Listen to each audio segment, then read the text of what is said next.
My sister, my trusted person in the family, had been reporting everything to our controlling OM for years. I found out when OM mentioned something I had only told my sister. What happened when I confronted her changed what I thought I knew about our relationship. There are people in the family who function as the safe place. The brother or sister you can say things to that you cannot say to the others, with whom the trust is different because it comes from years of shared history and from having repeatedly chosen to be on the same side. My sister Claudia had been that place for me for 45 years. The oldest of 3 siblings. The one who had always had judgment when I did not. The one who had told me the difficult truths when I needed them. The one I would have described without hesitation as the person in my family I trusted most. Until my mom mentioned in a phone conversation something I had only told Claudia 7 days earlier. My name is Roberto. I am 45 years old. I am a certified public accountant with independent practice, and I live with my wife Marcella and my 2 children in the same city, where I grew up and where the rest of my family lives. My mom's name is Elena. She is 73 years old. She is a woman I love and who at the same time has been throughout my adult life a presence that requires careful handling. She has the tendency of mothers who need to know everything about everyone, who use that information to maintain a central position in their children's lives, who when they feel something slipping from their control produce interventions that in their mind are love and in the experience of whoever receives them are something else. Claudia is 48 years old. She is the oldest, and in our family dynamic, she was the sister who seemed to have the most balanced relationship with Mom because she did not fight with her and did not give her information that could be used. Or so I thought. The middle sibling is named Diego. He is 42. He lives in another city. He has less contact with Mom than Claudia and I do because of distance and by choice. The conversation with my mom was a Tuesday afternoon. An ordinary call. We talked about everyday things for 20 minutes. And at some point, Mom said something that in the moment sounded like a casual observation, but that produced in me a reaction that was not casual. She mentioned that she hoped things with the client who had canceled the important contract would resolve themselves soon.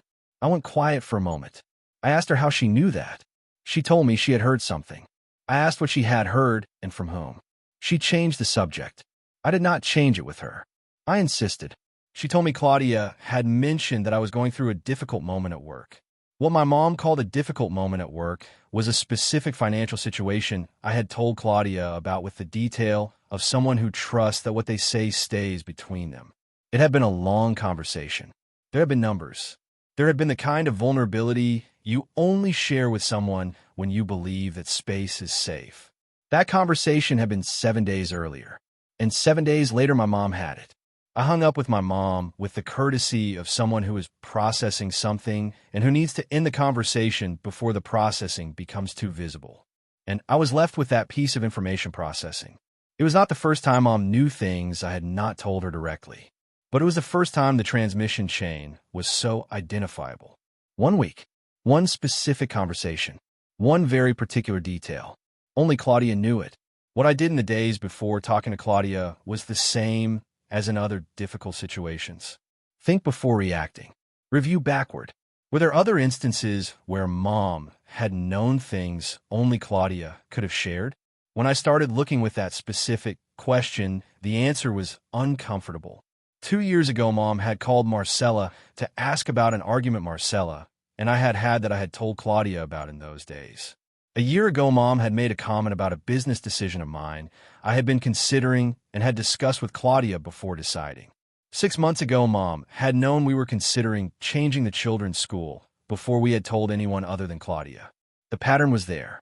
I had not seen it because I had not had reason to look for it, and because the alternative explanation that Claudia was my ally and not the source of those leaks had been the one most convenient for me to believe.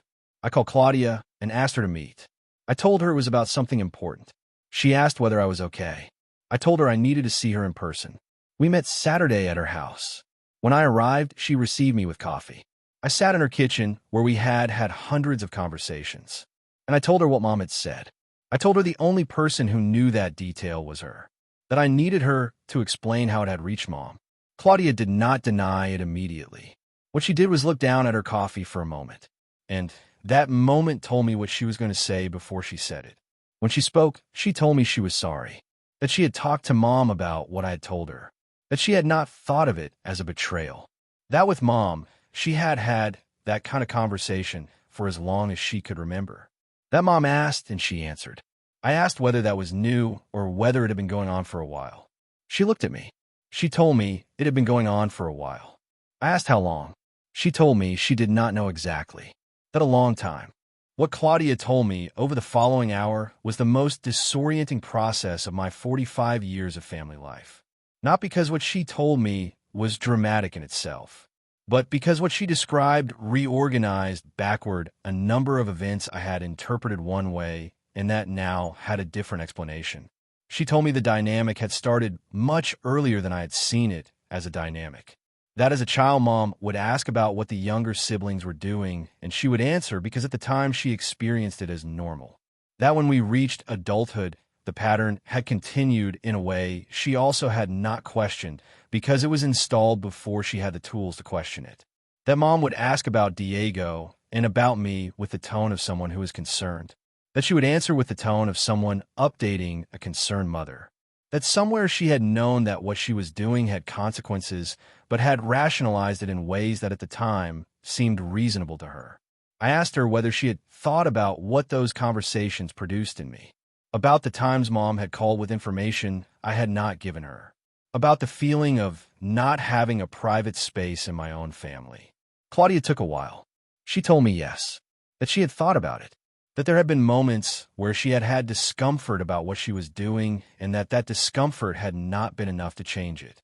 I told her what I needed to tell her with the honesty it deserved. That what she had been doing for years had produced real harm in me, even though she had not intended to harm me. That it was not abstract harm. It was years of not being able to have a private space in my family because the person I trusted most was the one closing that space. That the conversations I had believed were between us had had three people all along. That retroactively changed the nature of those conversations in a way that had no repair. And that what I needed going forward was simple but non-negotiable. That what I told her in private stayed between us. That if Mom asked her about me, she would tell her to talk to me directly. That if there was something about me or my family that she considered Mom needed to know, she would tell me first. Claudia said yes, without negotiating, with the seriousness of someone who understands that what they are being asked is the minimum. I talked to Diego that same week, not to create an alliance against Claudia, but because if the dynamic had been operating for years, I needed to know whether Diego had also been affected. The conversation with Diego was revealing. There were instances where Mom had known things only Claudia could have shared. Not as many as mine because Diego had less contact with Claudia due to distance. But the pattern existed. Diego processed that information in a more pragmatic way than I did. He told me that somewhere he had suspected it, but had not wanted to confront it. That he preferred not to know. That now that he knew, he was not sure exactly what to do with it. I told him he did not have to do anything in particular. That what I had done was set the limit with Claudia. That he decided what he did with that information. The relationship with Claudia has changed. We have talked several times in the months that followed. There is something different in the way I relate to her now. Not because I love her less, but because what I thought the relationship was not completely what the relationship was. And rebuilding something on a more honest foundation requires time and conversations we have not yet finished having. With Mom, I have not had the direct conversation about the dynamic. It is a conversation that exists somewhere in my future, that I do not know exactly when I will be ready to have, that I know eventually needs to happen, but that first needs me to have more clarity about what I want it to produce. What I want you to take from this story has parts for different people. For those who recognize themselves in Roberto's position, if there is someone in your family who seems to know things you have not told them, directly the question of where that information comes from deserves to be asked. Not as paranoia, as honest curiosity about the information dynamics in your family. The answer you find may be uncomfortable. It can also be the foundation of conversations that change something real in the way you relate to the important people in your life. For those who recognize themselves in Claudia's position, The dynamics we learned as children in the family do not disappear because we grow up. They settle in. And many times we continue reproducing them without asking ourselves whether they are still appropriate or whether the people they affect have chosen them. Reviewing those dynamics requires distance from those that were normalized. That review can be uncomfortable. It can also free something you have been carrying without knowing you were carrying it. And for everyone, the trust someone places in you when they tell you something difficult is not information to redistribute. It is a loan that requires care. And the difference between treating it as a loan or as available information is the difference between a real trust relationship and one that only appears to be. If this story resonated with you, comment. Is there someone in your family who functions as the central information channel between everyone and who intentionally or unintentionally shares what each person tells them?